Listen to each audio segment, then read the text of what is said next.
Hello বন্ধুরা, আজকে Kaushik classes ফার্মলাইট চ্যানেলে তোমাদের আবার স্বাগত সবাইকে। আজকে বেসিক্যালি আমরা হ্যামার মিলটা শুরু করব। আগের দিন তোমরা দেখেছিলে আমি ফ্লুইড এনার্জি মিলটা আমি প্রোভাইড করেছি, আর হ্যামার মিলটা আমাদের বোর্ডে বোঝানো হয়েছিল। তো ওটা আমি বলেছিলাম যে খাতায় নোটসটা আমি দিয়ে দেবো। তো চলো নোটসটা দেখে নেওয়া যাক। খুব ইজি একটা মিল, হ্যামার মিল, যেটা সাইজ রিডাকশনের জন্য ইউজ করি আমরা। তো প্রিন্সিপাল দেখো কী বলেছে। The hammer mill work on the principle of impact between rapidly moving hammer mounted on a rotor and the powder materials. এখানে বেসিক্যালি আমি দুটো জিনিস বলেছিলাম যে অ্যাট্রিশন আর ইম্প্যাক্ট, কিন্তু এখানে হ্যামার মিলটা কাজ করে কিসের ওপরে? হ্যামার মিলটা টোটালি কাজ করে ইম্প্যাক্টের ওপরে। এখানে কোনো অ্যাট্রিশন ফোর্স কাজ করে না, ঠিক আছে। এখানে কী হয়, একটা গোল চাকা মতন থাকে, সেই চাকায় অনেকগুলো ব্লেড লাগানো থাকে। জিনিসটা ছবিটা দেখো, ছবিটা দেখলে তোমরা বুঝতে পারবে এটা হচ্ছে ছবি। তো এইখানে দেখো ব্লেডগুলো লাগানো থাকে। এবার ড্রাগ পার্টিকেলসগুলো এখান থেকে আসছে, এখানে এটাকে বলে ফিড। এটাকে মানে ফিড মানে হচ্ছে যেগুলো আমি ড্রাগ পার্টিকেলসগুলো আমি দিচ্ছি, আর এই জিনিসটাকে বলে হপার। মানে হপারের মধ্যে ড্রাগ পার্টিকেলসগুলোকে আমরা দিচ্ছি। দিলে কী হবে, এখানে এরকম একটা নাট বা এরকম একটা জিনিস থাকে যেটা ড্রাগ পার্টিকেলসগুলো ঠেলে দিচ্ছে ভেতরের দিকে। এবার ড্রাগ পার্টিকেলসগুলো এখানে আসছে আস্তে আস্তে। এবার এইখানে যে ব্লেডটা আছে, ব্লেডগুলো কী করছে, ওদেরকে ধাক্কা মারছে। তাহলে এখানে শুধুমাত্র মানে ইম্প্যাক্ট ফোর্সটাই কাজ করছে, কোনো অ্যাট্রিশন ফোর্স কাজ করছে না। তো এখানে ড্রাগ পার্টিকেলসগুলোকে ধাক্কা খাচ্ছে, এই যে ব্লেডটা আছে ব্লেডগুলোতে ধাক্কা খাচ্ছে। ধাক্কা খেতে খেতে খেতে কী হবে, আস্তে আস্তে ছোটো হবে পার্টিকেলসগুলো। আর এখানে দেখো নিচে কী লেখা আছে, এটাকে বলে স্ক্রিন। স্ক্রিন মানে কি, ছাঁকনি। আমি বলেছিলাম যে ছাঁকনির দেখো সাইজ থাকে অনেক রকমের, যেমন আমাদের চা ছাঁকনি হয়, আরও জিনিসের বালি চালা ছাঁকনি হয়, অনেক কিছু জিনিসের ছাঁকনি আছে। তো এখানে ছাঁকনির কিন্তু একটা সাইজ থাকে, সব কিছু ছাঁকনি কিন্তু সেম সাইজের হয় না। তো এখানে যেমন স্ক্রিন আছে, এখানে স্ক্রিনের অনেক সাইজ আছে। যেমন ধরো 20 মেস একটা সাইজ হয়, 40 মেস একটা সাইজ হয়, 80 মেস একটা সাইজ হয়। এরকম করে সাইজ আস্তে আস্তে ছোটো বড়ো করতে হয়। এবার যেরকম সাইজে আমি ছাঁকনি নেবো সেরকম সাইজের আমি পার্টিকেলস পাবো, ঠিক আছে। তো এই হচ্ছে সাইজের উপর ভিত্তি করে আমাদের এখান থেকে ড্রাগ পার্টিকেলসগুলো বেরিয়ে যাচ্ছে। যদি কেউ বড়ো সাইজ ছাঁকনি লাগায়, বড়ো সাইজ যদি স্ক্রিন লাগায়, তাহলে কি বড় বড় ড্রাগ পার্টিকেলস হবে। যদি খুব পোর একদম খুব ছোটো ছোটো সাইজের স্ক্রিন লাগায়, মানে খুব ছোটো সাইজের স্ক্রিন যদি লাগায়, তাহলে কি ড্রাগ পার্টিকেলস অনেক ছোটো বেরোবে। তাহলে এইভাবে স্ক্রিনটা কিন্তু পাল্টানো যায়, স্ক্রিন পাল্টে এটা করা যায়। তো এবার দেখো কনস্ট্রাকশান আমি আসছি, কনস্ট্রাকশানটা পুরো ওয়ার্কিংয়ে বুঝিয়ে দেবো। কনস্ট্রাকশান দেখো কী বলছে, the hammers of the hammer mill usually made of stainless steel. তাহলে এই যে হ্যামার্সগুলো তৈরি হয়, নিচে দেখালাম যেটা হ্যামার্সগুলো, যেগুলো ব্লেডগুলো, সেই হ্যামার্সগুলো তৈরি হয় কী দিয়ে, স্টেনলেস স্টিল দিয়ে। হ্যামার্স ইউজড আর সেভারাল শেপ। যে হ্যামারগুলো ইউজ করা হয় সেগুলোর শেপগুলো বিভিন্ন রকমের হয়। কিছু হ্যামার আছে, হ্যামার মানে কিন্তু ব্লেড, ওই আমি আবারও বলছি, হ্যামার মানে কিন্তু ওই ব্লেডগুলো। তো ব্লেডগুলোর সাইজ কিন্তু ভ্যারি করে, সবার ব্লেড কিন্তু সব সাইজের হয় না। মানে কখনো কিছু মেশিন আছে যেগুলো ব্লেড অনেক শক্ত হয়, মানে অনেক লম্বাটে হয়, বা ছোটো হয়, বড়ো হয়, এরকম সাইজের ওপর ভ্যারি করে। যেরকম ড্রাগ পার্টিকেলস আমাকে মানে মিল করতে হবে, সেরকম সাইজের হ্যামার চুজ করা হয়। এবার কী বলছে দেখো, two basic shapes are the strip and the bar shape. তো দু রকমের শেপের হ্যামার পাওয়া যায়। একটা আছে এইভাবে ঘোরে, ঠিক আছে, একটা এইভাবে ঘোরে, একটা আছে এইভাবে ঘোরে, দুরকমভাবে ঘোরে, ঠিক আছে। তো এই দুভাবে ঘোরে, দুভাবে আমাদের হ্যামার পাওয়া যায়। তো যেটা যেরকম মেশিনের জন্য ইউজ করা হয় সেটা সেসব মেশিনে ইউজ করা, সব মেশিনের হ্যামার কিন্তু সমান না, আমি আবারও বলছি। তারপরে কী বলছে, hammer blades can be with flat edges or sharp edges with both on each side. এবার হ্যামারের যে ব্লেডগুলো থাকে সেগুলো খুব ফ্ল্যাট এজ হতে পারে অথবা শার্প এজ হতে পারে, ঠিক আছে। ফ্ল্যাট মানে একদম লম্বাটা একদম ফ্ল্যাট হয়ে আছে, আর শার্প মানে খুব ধারালো এজের, মানে ধারগুলো খুব ধারালো হবে। ব্লেডের যে ধারগুলো আছে সেগুলো খুব ধারালো, মানে লাগলেই কেটে যাবে। আর কি বলছে, this unit is enclosed with a chamber containing a grid or removable screen. ওই যেটা বললাম স্ক্রিন, আর স্ক্রিনটা কেমন থাকে, রিমুভেবল মানে যেটা রিমুভ করা যায়, রিমুভ করে আবার পাল্টে নতুন স্ক্রিন লাগানো যায়। তাহলে এই স্ক্রিনটা কিন্তু চেঞ্জ করা যেতে পারে, তাই জন্যই বলছে রিমুভেবল, মানে চেঞ্জ করা যেতে পারে। Through which the material must pass, যার মধ্যে থেকে মেটেরিয়ালটা কী হবে, পাস করে যাবে, এটাই বলছে। আর কি বলছে, screen are prepared using metal set or varying thickness with perforated holes or slots. সেই একই জিনিস বলছে দেখো, স্ক্রিন যেগুলো ইউজ করছি আমরা সেগুলো হচ্ছে কীরকম হয়, একটা মেটাল সিটের হয়। যে স্ক্রিন আমরা ইউজ করছি সেই স্ক্রিনগুলো কিন্তু মেটালের হবে কিন্তু, ঠিক আছে, কোনো রকম প্লাস্টিক বা অন্য কোনো জিনিস হবে না, আসলে পুরোপুরি মেটালের হবে, আর সেগুলো থিকনেসগুলো ভেরি করে, তাই জন্য হোলটাও কী হবে, এর যে ফাঁকগুলো থাকবে, স্ক্রিনের যে ফাঁকগুলো থাকবে, সেই হোলটা মানে ফাঁকগুলো সেগুলো কিন্তু ভ্যারি করবে। আগেই বললাম যদি বড় সাইজের স্ক্রিন আমি লাগাই, বড় বড় ফাঁক থাকবে সেগুলোর, তার মধ্যে থেকে কী হবে যে বড় বড় সাইজের ডার্ক পার্টিকেলস বেরোবে। আর যদি খুব ছোটো সাইজের আমি স্ক্রিন লাগাই, মানে যাদের ফাঁক একদম কম থাকে, সেগুলো লাগালে কী হবে, খুব ছোটো ছোটো সাইজের মানে একদম মিল হয়ে যাবে, মানে একদম খুব ফাইন পার্টিকেলস আমরা পাবো। ঠিক আছে, এইগুলো আমাদের কিন্তু কনস্ট্রাকশন কিন্তু ছবিটা আঁকা মানেই কিন্তু কনস্ট্রাকশন আমরা নিজেরাই লিখতে পারবো, কিছুই না। কিন্তু ছবিটা দেখো আঁকলেই কিন্তু তোমরা নিজেরাই লিখতে পারবে যে এগুলোকে হ্যামার্স বলে, আমি আগেই বললাম। এইখানটা মাঝখানটা এটাকে শ্যাফট বলে, এটা হচ্ছে মিলিং চেম্বার। ঠিক আছে, এখানে মিল হচ্ছে আর কি, মিলিংটা টেক্স প্লেস, মানে মিলিংটা ঘটছে এখানে। আর এখানে তো স্ক্রিন থাকে, আর এখানে নিচে দেখো রিসিভার থাকে, রিসিভারে প্রোডাক্টগুলো নিচের দিকে আসছে, দিয়ে এখানে রিসিভারে কানেক্ট হয়ে যাচ্ছে। তো এই গেল বেসিক জিনিস। এটা পুরোটা স্টেনলেস স্টিলের তৈরি হয়। এবারে এই যে হ্যামারগুলো আছে সেগুলো কম বেশি হতে পারে, কোনো মিলে আছে সেটা 8টা 10টা হ্যামার হতে পারে, কারোরটাতে 5টা 7টা হ্যামার হতে পারে। তো এইভাবে কিন্তু এটা চেঞ্জ হয়, স্ক্রিনকেও চেঞ্জ করা যেতে পারে, সবগুলোই চেঞ্জেবল। তো এই গেল আমাদের কনস্ট্রাকশন। এবার দেখো ওয়ার্কিং আসছে, যেটা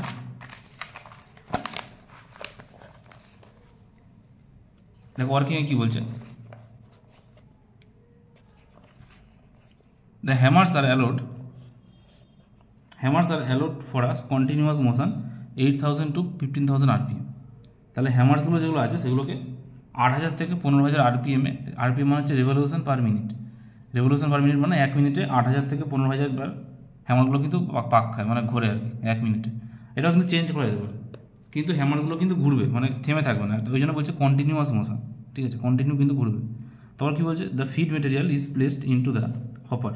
ফিড মেটেরিয়াল মানে আমি বললাম যেটা, ওই যে হপার যেটা আছে, হপারের মধ্যে কী করা হয়, ফিড মেটেরিয়াল যেটা আমরা ডার্ক পার্টিকেলস যেটা দেবো আর কি, যেটাকে সাইজ রিডাকশন করবো আর কি, সেটাকে প্লেস করি আমরা, সেটাকে রাখি সেখানে।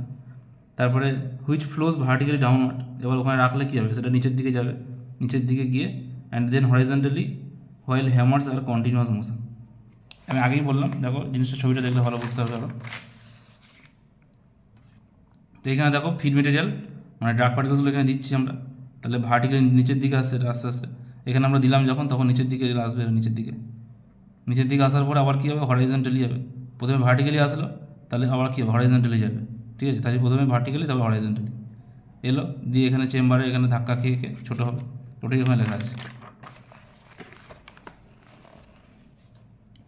দেখো কী বলছে, যে প্রথমে দেখো flows vertically down and then horizontally, প্রথমে ভার্টিক্যালি ডাউন নিচের দিকে আসে, তারপর হরাইজন্টালি যায়, while hammers are continuous motion. আর যখন হ্যামারগুলো কী হবে, কন্টিনিউয়াস মোশনে থাকে, হয়ে গেল। তারপরে কী বলছে, this rotating hammers beat the material to it smaller particles.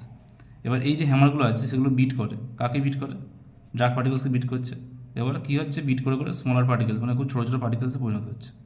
Then this pass through the screen, তারপর এটা পাস করা করতে গিয়ে স্ক্রিন থেকে পাস করে যায়। Due to the particular screen size various types of particles are obtained.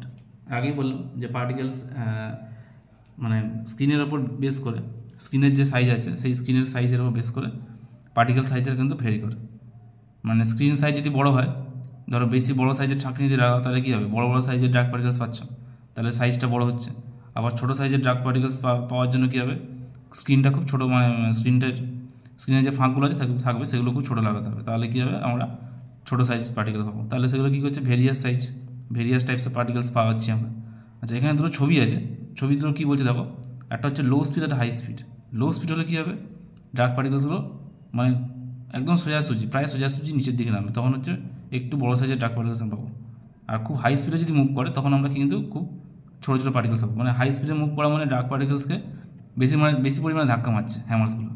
তাই বেশি পরিমাণে ধাক্কা মারলে কী হবে, ডার্ক পার্টিকেল সাইজও কমবে, সাইজ ছোটো হবে। সাইজ ছোটো হওয়া মানে কী হবে, খুব ছোটো সাইজের আমরা পার্টিকেলস কিন্তু পেয়ে যাবো, ফাইন পার্টিকেলস যেটা বলে।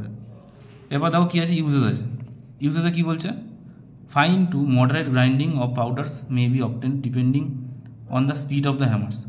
এবার এই যে হ্যামারের যে স্পিড আছে সেটাকে কিন্তু কন্ট্রোল করতে পারি আমরা, হ্যামারের স্পিডকে কন্ট্রোল করা যায়। এই যে বললাম লো স্পিড আর হাই স্পিড, তাহলে লো স্পিড মানে হচ্ছে খুব আস্তে আস্তে ঘুরছে, লো স্পিড হলে এরকমভাবে বড় বড় পার্টিকেলস পাবো, আর হাই স্পিড হচ্ছে একটু ছোটো পার্টিকেলস পাবো, মিহি মানে একদম ফাইন পার্টিকেলস যেটা বলে। তাহলে আমরা হ্যামারের যে স্পিড আছে সেটাকে কন্ট্রোল করতে পারি। প্রথমে ইউজেস রেটাই বলেছে। তারপরে কী বলেছে, the expected particle size may vary from 10 to 40 millimetre. তাহলে এক্সপেক্টেড সাইজ মোটামুটি কতটা পাওয়া যায়, মোটামুটি 10 থেকে 40 মিলিমিটার সাইজের পার্টিকেলস কিন্তু আমরা পেয়ে থাকি আর কি, ঠিক আছে, এখান থেকে। আর কি নন অ্যাব্রেসিভ আর moderately abrasive brittle materials can be used as feed stock. Non abrasive যেগুলো স্টিকি মেটেরিয়ালস নয়, অ্যাব্রেসিভ মানে খুব তাড়াতাড়ি ড্রাই হয়ে যায়, ড্রাই মেটেরিয়ালস যেগুলো, সেগুলো আমরা কিন্তু ভালো করে এখানে কিন্তু মিল করতে পারি। It is use to mill dry materials, যে বললাম ড্রাই মেটেরিয়ালস যেগুলো হয়, যেগুলো খুব শুকনো মেটেরিয়াল, সেগুলো কিন্তু ভালো করে এখানে মিল হয়ে যায়, কোনো প্রবলেম করে না। আচ্ছা, এরপর কী আসছে, এরপর আমাদের অ্যাডভান্টেজ আছে। দেখো অ্যাডভান্টেজে কী বলছে, it is very easy to set up, খুব ইজিলি সেট আপ করা যায়। Dismantle and clean up. Dismantle মানে কি, ডিসমেন্টেল মানে হচ্ছে আলাদা আলাদা পার্টগুলোকে আমরা মানে আলাদা করতে পারি, এর যে পার্টগুলো আছে একে আমি আলাদা করতে পারি। যেমন একটা মেশিনের অনেকগুলো পার্টকে খোলা যায়, কিছু মেশিনের পার্টকে কিন্তু খোলা যায় না। তাহলে এখানে ডিসমেন্টেল মানে এগুলো পার্টগুলোকে কিন্তু আলাদা আলাদা আমি খুলতে পারি, এবং ক্লিন আপ মানে পরিষ্কার করতে পারি। Various types of feed stock can be handled using screen off different sizes. Various টাইপের ফিড স্টক মানে বিভিন্ন রকমের ফিড স্টক আমরা হ্যান্ডেল করতে পারি using screen off different size, বিভিন্ন রকমের স্ক্রিন সাইজের উপর বেস করে, ঠিক আছে। স্ক্রিন সাইজের উপর বেস করে মানে স্ক্রিন সাইজ যদি যেমন লাগাবো, স্ক্রিন সাইজ যদি বড়ো লাগাই, তো সেই রকম বেস করে আমাদের ফিড মেটেরিয়ালসটাকেও দেখে নিতে হবে যে ফিড মেটেরিয়ালসটাকে আমরা কেমন দিচ্ছি, কতটা ফিড মানে কতটা ডার্ক পার্টিকেলস আমরা দিচ্ছি। Hammer mill occupy small space, এর জায়গা খুব কম লাগে, বেশি জায়গা লাগে না। It is versatile, that is speed and screen can be change rapidly. Versatile মানে কি, এর স্পিড আর স্ক্রিন দুটোকে চেঞ্জ করা যায়, তাই এটাকে বলে ভার্সাটাইল। স্পিড এবং স্ক্রিন দুটোকে চেঞ্জ করা যেতে পারে rapidly. It is operated in a close environment, dust can be reduced.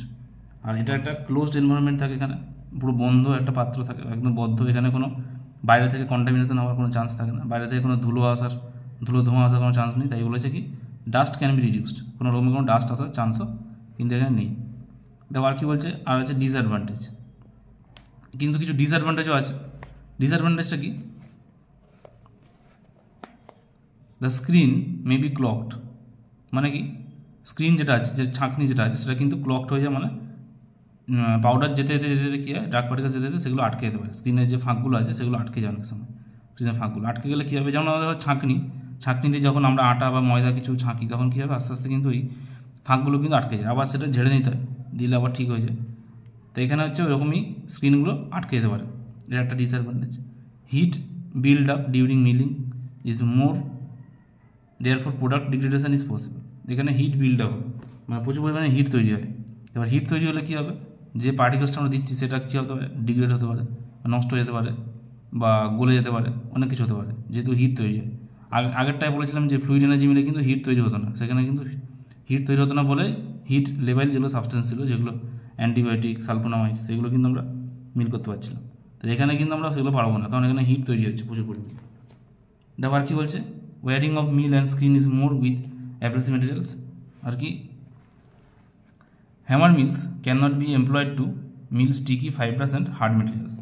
সেই একই জিনিস, স্টিকি ফাইব্রাস মানে যেগুলো খুব স্টিকি, যেগুলো চটচটে জিনিস আটকে যাচ্ছে, সেগুলো মিল করতে পারি না। আর হার্ড মেটেরিয়ালস যেগুলো খুব শক্ত মেটেরিয়ালস, সেগুলো কিন্তু এখানে মিল করা যাবে না, ঠিক আছে, কারণ হ্যামারের অত শক্তি নেই যেগুলো হার্ড মেটেরিয়ালকে ভাঙতে পারবে। তাহলে এই গেল আমাদের মেন জিনিসটা তোমরা দেখে নেবে, আর নোটসটা আমি দিয়ে দিচ্ছি, তাহলে তোমরা সহজেই এখান থেকে ডাউনলোড করে নিতে পারবে। তো চলো আজকে আমাদের এখানে শেষ করলাম। পরবর্তী ভিডিওতে আবার আমাদের বল মিলটা বাকি আছে, বল মিলটা আমি দিয়ে দেবো। আজকের মতন এখানে শেষ করলাম, টাটা।